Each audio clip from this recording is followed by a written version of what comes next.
Persis di depan rumahnya yang berada di Kecamatan Tenai Raya, Kota Pekanbaru Riau, lahan seluas 900 meter persegi disulap menjadi tempat budidaya kunyit hitam.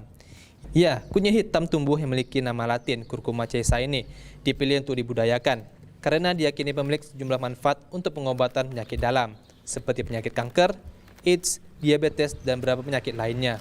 Bisnis yang menjanjikan itu mulai dijalani oleh Muhammad Fauzal sejak tahun 2018.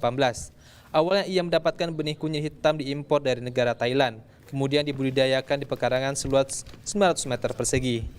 Proses budidaya kunyit hitam ini pun tidak begitu sulit. Yang pertama adalah menyiapkan benih kunyit hitam atau rimpang dan kemudian ditanam di wadah polybag dengan ukuran kecil. Selama 1 bulan, rimpang akan mengeluarkan daun. Setelah sampai tahap ini, tanaman kunyit hitam kemudian dipindahkan ke wadah polybag yang ukuran lebih besar. Proses ini terus berlanjut seiring perkembangan tanaman kunyit hitam hingga akhirnya bisa dipanen. Selama sebulan, Muhammad Fauzal mengaku bisa menghasilkan hingga 300 kg dengan omset hingga 50 juta rupiah. Tidak main-main, peminat kunyit hitam ini datang dari berbagai daerah di tanah air. Para pembeli biasa memesan melalui media sosial. Manfaat, ya aslinya itu dari Thailand dan Vietnam, itu mengembangkan untuk bahan baku produk Viagra ataupun produk vitalitas.